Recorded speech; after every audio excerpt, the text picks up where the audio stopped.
Okay, back with the '04 Mazda RX8. Little issue, if you're able to see this, a little bit of oil soaked everywhere. Let's pull this tire. I had the tire off a few days ago and already pulled the fender liner out to access the oil cooler line. It's rusted out where they all rust out, and I'll show you in a minute. So we're going to pop this tire off, jack the car up. I'm going to remove this oil line. We are going to take it to a hydraulic place, and hopefully they're going to use most of the line and replace the part that's rusted out. So grab a hunk of wood. Hopefully the wind isn't too bad, sorry. Fire that in here and we'll jack this car up.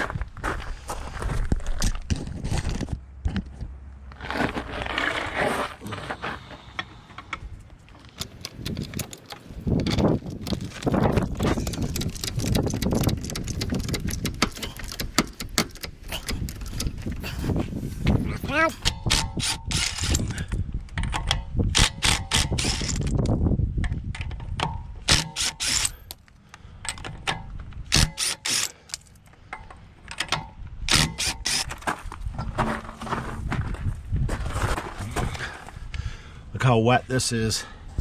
So here's the leaking line. A little bit of JB Weld got us through a week, so I could book time to get this hydraulic line in. So what we're going to do is remove this line. The other end of it's in there without damaging this little oil cooler. I've already bent up the little metal tabs here that hold both these lines in place. There's a rubber boot, but this line here is not far off from looking like this one. So let me grab sockets and we'll pull this line off. All right, fired a 23 mil socket on here with an extension and a bit of a breaker bar. Actually, I'm gonna wet these down, soak them with some penetrating oil, and then we'll hit them. All right, I gave it some penetrating oil and I forgot to start recording, but I got the nut cracked. It actually wasn't that bad.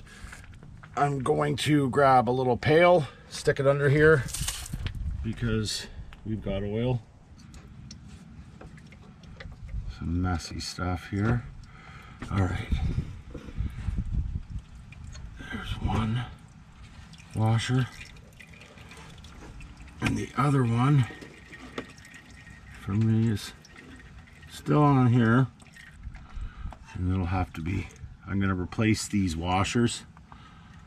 They're super cheap.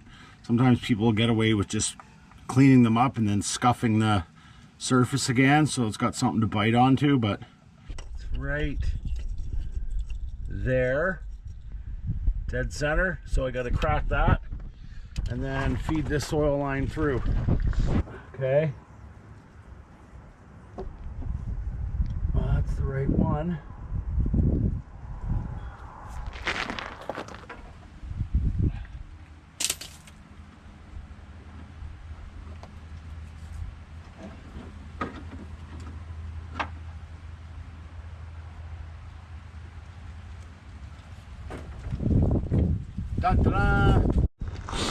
Okay, so the line's out. This connection fitting looks okay. There's the damage and the rot in this section. This hose is okay. This connection looks to be okay. I'm gonna clean these up a bit, and I'll take it into the hydraulic shop and let them work their magic. I got both washers on this banjo bolt. I'll bring those into the hardware store, get 4 new copper washers, and install this puppy back on. We'll find out if this is the cheaper way to go or not.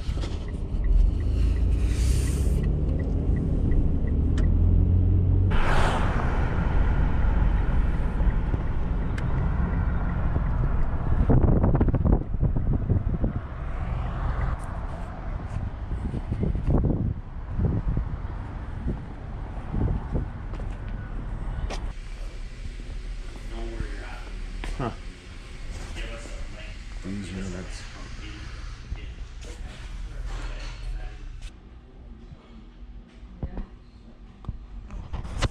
Okay, let's check it out. Man. 250 bucks. That's beautiful. Let's check it. They just cut it off there. Nice clean cut. Both sides. Left me the crappy hose. So they basically made me a whole new hose and just used my ends. Look at this. This stuff is heavy duty. And it's probably about an inch longer. Anyways, when we get home, we'll take a look at it. Shout out to M&C Hydraulic. We'll get this hose home and see if it fits. It's definitely a little more heavy duty than the stock RX8 line. It's just a little hefty in price, but I think the working pressure of the hose is about 80 psi, and the stock hose is good for about 750 psi. I could imagine that one's in the thousands. I'm gonna stop at Canadian Tire, pick up some oil and a filter. I'm gonna run a little lighter oil because it's almost winter. We're in November, so I'm going to just probably pick up a 5W. I've been running a 1030 in it. Probably could run a lot heavier, but 1030's been great on that car. I'd probably pick up, what's recommended is the 530, and that should help with the cold starts and the cold mornings.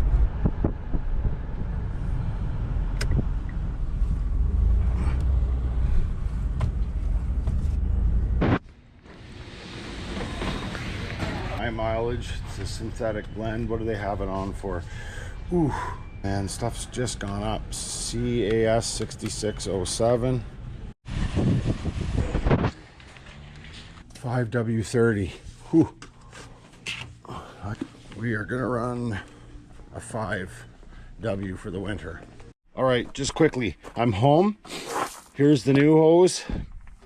Here's the old hose. They didn't use any of it except for they just blazed the ends off here. Cut that end. That's a pretty nice clean cut. And then they welded them on here, keeping this original bend because this side mounts and runs alongside the motor. These are left loose, both sides, so I can adjust depending on which way I need these tabs to sit.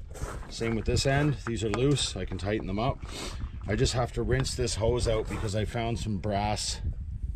There's some brass, if I can get it in the light, shavings in here from them welding it. But that's a heavy duty hose. So anyways, that, and I picked up new crush washers. They are M18 11/16 oil drain plug gaskets, same thing.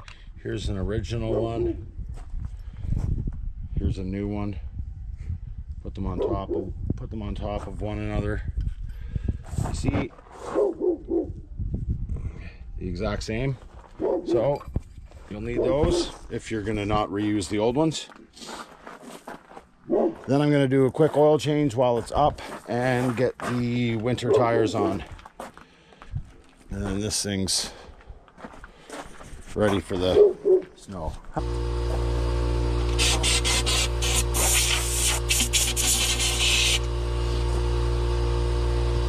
I've got the new line fed into the motor. It comes out here. I just tightened these two down because I got the position of this little locking clip right here. And now I put new washers on. So then here's the tricky part. Okay, with a little bit of finesse, I got this line on, new washers on the banjo bolt. So this is tight, these are tight. I just need to get a wrench in here That should be tight. Washers. I'll get the horn mounted and then get this fender liner back in. Oil changed, winter tires on, and I left this fender liner out so I can keep an eye on this oil cooler line. It's good to go. I've already driven the car, probably put 200 kilometers on it, and it's running like a top. So was it cheaper to go with getting the line fixed? Probably not. You could get an off-brand or just a basic hydraulic or a basic oil line, probably on eBay, or you can go with a Mishimoto. So this was $250. I think if I were to do it again, I'd probably just go online, find a universal oil line and make it fit. And again, the oil line is 3 feet minus 2 inches. So anyone looking to do that, if you know somebody who has a hydraulic place or you can get a good deal on it, then go that route. You're going to get a heavy duty line that's going to outlast the car for sure. So yeah, thanks for watching, and we'll see you on the next one.